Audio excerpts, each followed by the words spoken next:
Aujourd'hui, je vous parle d'inondation. Est-ce que ça évoque quelque chose ou est-ce que c'est un mot insensé, un mot sans définition? C'était pas un mot sans définition, c'est très beau une inondation. Ça transforme n'importe quelle ville en Venise. Ça vous envahit l'âme, vous voyez comme ça. Les rues sont laquées de papier de verre qui vous reflètent vous-même. C'est très très beau l'inondation. Il y a une beauté de l'eau qui brille au soleil. Les rues disparaissent, la civilisation entière disparaît. Vous me parlez d'une beauté. Est-ce qu'il n'y a pas aussi une laideur laissée après l'inondation, une espèce de marque de l'eau dégueulasse? La laideur, c'est le déchet qui flotte au sommet de l'eau. C'est juste ça. De l'eau? C'est pas l'eau elle-même qui est la cause. L'inondation ne serait que de l'eau? L'eau est volonté de puissance. On lui laisse une route, elle s'engouffre dedans, sans réfléchir. Oui, je pense que l'inondation m'a révélé ma vraie sexualité. Je pense que l'inondation permet à l'homme de se voir, comme c'est de l'eau, il se voit en miroir dans l'inondation. Il se distingue Poétique, tout ça, à travers. poétique. C'est un miroir que la nature nous tend, l'inondation. Un grand miroir. Je suis né pendant une inondation. Il faut savoir que le 2 juillet 1974, il y a eu une immense inondation à Montmorency, où je suis né. Et c'était vraiment... il paraît que c'était vraiment impressionnant et tout. Ma mère a accouché quand elle a vu l'eau en fait déferler, c'était quasiment un tsunami. Et ça a été, je pense, consécutif. Vous me parlez de tsunami. Qu'est-ce que vous pensez des incidents du Japon là aujourd'hui, poétiquement? Poétiquement parlant. Écoutez, je pense que les actionnaires devraient eux-mêmes nettoyer... je parle politiquement. Devraient eux-mêmes nettoyer... Poétiquement. Oui, je sais. Devraient eux-mêmes nettoyer ce qu'ils ont aidé à détruire finalement. La centrale avec ces normes de sécurité complètement sous-évaluées, etc. C'est scandaleux, enfin je pense. Poétiquement, Qu'est-ce que vous pensez des centrales nucléaires? oh, c'est un champignon dans un nid de rose, une centrale nucléaire. C'est quelque chose comme... c'est un tango au milieu d'une marche militaire, Et une les centrale nucléaire. inondations là-dedans? Quelque chose de très beau dans un champignon atomique. Quelque chose Un de très rapport beau. avec les inondations Oui, l'inondation qui est consécutive du changement nucléaire. L'inondation amène le changement de la vision. Je recommence. L'inondation amène le changement qu'on a, le changement de vision qu'on a du nucléaire. Pluie diluvienne, je ne comprenais pas, je voyais le caniveau se remplir et je me disais ma cave et tout elle est remplie. On a dit les inondations de 3 mètres. Le problème c'est que ma cave faisait 2 mètres. Tout inondé, ras la flotte et tout, on marchait, visiblement j'avais le président qui était derrière moi, mais enfin, comment on va faire et tout. Et je continuais à servir les plats, n'est-ce pas, c'était un repas d'amis, je tenais à le terminer juste au bout. Il ne boit pas... s'il vous plaît. Vous êtes derrière le micro. Ah oui, pardon. Voilà. Je vous demanderai de rester dans votre place. Excusez-moi.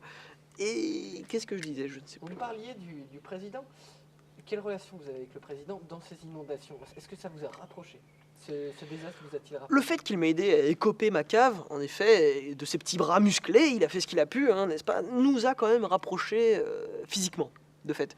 2 hommes qui suent ensemble, même en costard-cravate, ça rapproche, hein, faut le savoir. C'était d'ailleurs assez amusant, il avait ses Ray-Ban, sa Rolex, et il m'aidait hein, envers et contre tout.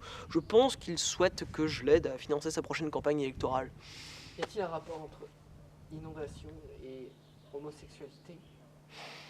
De fait, voir quand c'était filmé la scène, hein, où nous écopions tous les deux avec le président, de voir 2 hommes comme ça en sueur, en train de rejeter de l'eau, de décharger de l'eau hein, par le dehors, et quand même quelque chose de très... Je pense qu'il y a un inconscient homosexuel, au fond, entre nous deux. Je pense que physiquement, nous avons fait l'amour au cours de cette soirée d'inondation. Je pense qu'il y a un lien. En effet, quand l'homme voit l'inondation envahir sa maison, c'est comme quand il sent le plaisir envahir sa conscience. C'est exactement le même résultat de cause à effet, je pense. La cave dans tout ça? La cave, c'est l'inconscient. Et ça, c'est très important. C'est ce qui m'a révélé à moi-même. Je me suis aperçu que le débordement de plaisir avait envahi mon inconscient. Envahi mon inconscient en me révélant à moi-même tel que j'étais nu, avec le miroir de l'eau. Vous comprenez ? D'où l'homosexualité, d'où l'impuissance. Je pense en effet que la peur des inondations est une peur du changement, c'est une peur... Vous pensez que c'est une peur? Oui, c'est une phobie collective. Une peur un peu bourgeoise du fait de refuser, n'est-ce pas, ce qui arrive, ce qui, comment dire, nous envahit dans nos maisons, un peu dans nous-mêmes finalement. Détruire la maison, c'est détruire finalement le patrimoine, c'est détruire un peu de soi-même, de son intimité, de son inconscient. Et je pense qu'en effet, la phobie de l'inondation est une phobie du changement. Enfin, c'est mon sentiment le plus intime, je pense. C'est la phobie de voir n'importe quelle ville se transformer en Venise. Tout le monde a peur des œuvres d'art, quand on y pense. Tout le Avez-vous monde. peur du changement? J'ai été inondé en effet une fois.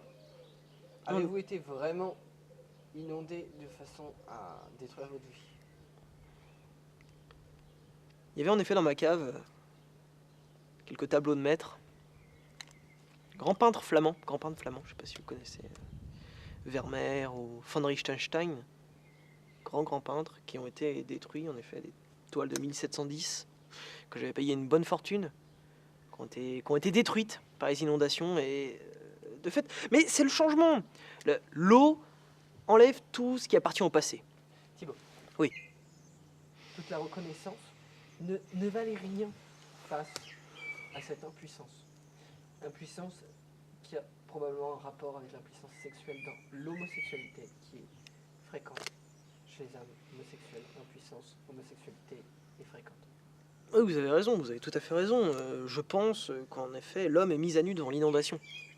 Devant l'inondation, alors ça peut être l'inondation naturelle, n'est-ce pas, mais inondation métaphysique. Vous voyez, l'homme confronté au destin.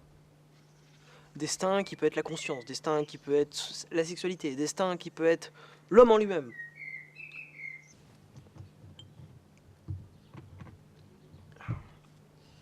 Thibaut François, inondation, revenons maintenant à l'inondation de votre cave. Avez-vous été vraiment inondé à une époque, sans cave, sans peinture? Écoutez, il y avait... Qu'avez-vous ressenti poétiquement, c'est-à-dire pour quelqu'un qui n'aurait pas tout votre talent? Attendez un instant, s'il vous plaît, il y a du vent. Fond de vent, c'est insupportable. Pour quelqu'un qui n'aurait pas votre talent, qui veut pour lui l'inondation de son... Je pense que je m'en suis remis parce que je suis un artiste assez considéré par ses contemporains. Le prix Nobel, le prix Goncourt, le prix Musulman.